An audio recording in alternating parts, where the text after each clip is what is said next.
सुंदर कई सुना साहेब पुरस्कार छोड़े संसार में लोग मन आप छिछली दी तो बात रखने आलू को छिछली दी हो गए सरकार जरा पूरा तोला चावल ले थे और ये बने तो बनाए सका था एक सौंठ आए कहा दूसरों ले थे का बना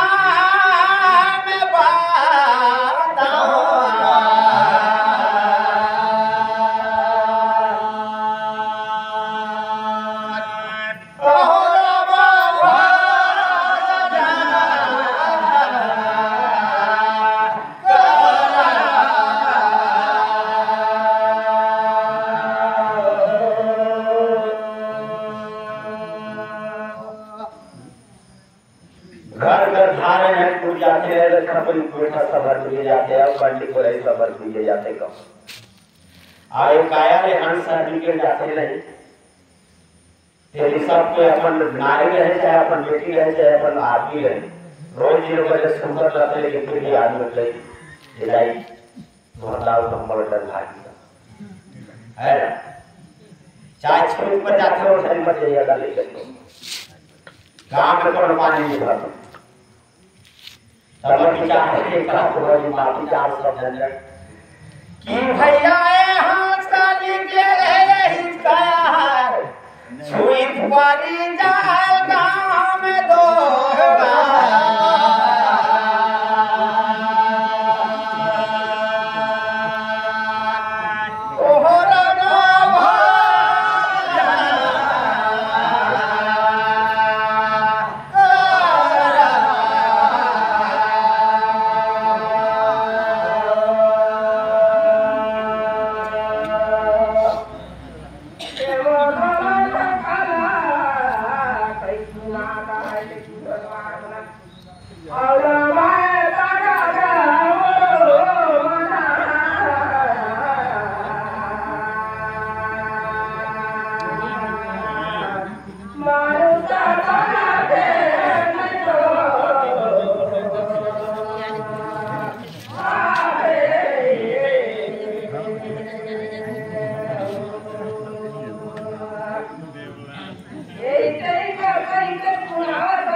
और जया धर्म पहले ग्राम से कोई गलती सच्ची बात हो जाए तो मल्ला साहेब मोर चढ़े घटिया का पूछा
संसार में के ठान नारी आवे के कल पुरुष आवे के दो पेट में लगा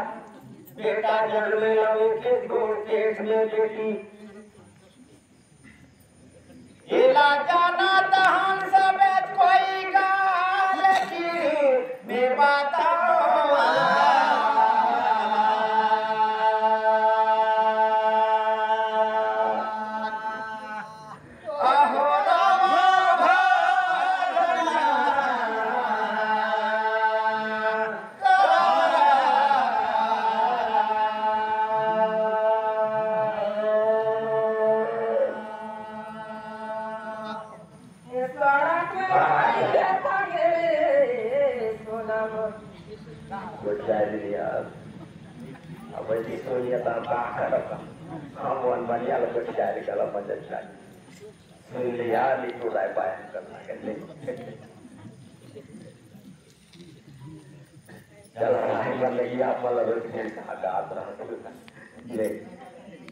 चला हमार जीव जाति हो गाँव जब तक ये शरीर में जीव है ले नाना प्रकार के जाति बसे जाति बसे ये जीव है ले नाना प्रकार का यहाँ बसे जाए जीव यहाँ सबके शरीर में जीव है तब तक जाए थे जीव जो दिन छोड़ देगा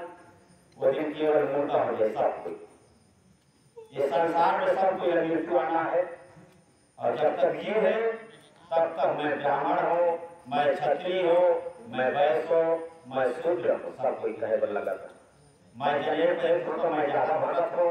मैं माला पहन हूँ मैं कबीरपंथी हूँ मैं कहता में स्कूल मान हूँ कोई कहते अल्लाह मान कोई दाढ़ी बढ़ाए ले मुसलमान बन जाते कोई चुनिए बढ़ाए ले बड़ा साधु बन जाते ये जीव पर हत्या चटाती नाना प्रकार के अपन देश बनाए और माता पेट में का रहे काहे चीज तुम्हारे बेटा और बेटी पैदा होते आप काहे चीज होते तुम्हारे साथ हो पैदा होते नहीं होती तुम्हारे ब्राह्मण पैदा होते का नहीं होती ब्राह्मण पैदा होती तो जन्म में भी काहे नहीं पैदा होते बताइए जन्म में काहे पूरी आए चलिए आप मत से का प्रश्न करो साहब लगी जीव हमार जाति हवे साहब जब तक हमार जीव रही नाना प्रकार यहाँ करतन सौदा बाजार और तो नारी हो का तो नारी के धर्म में पुरुष का सेवा करना तो नारी भगवान भगवान संसार में बनाए कि हे दिन नारी के धर्म लगोंडा बनाना हमला यहाँ पुरुष का धर्म है वही पेट हम जन्म है और हमला तुम्हारे संग में नारी और पुरुष दोनों मिलके यहाँ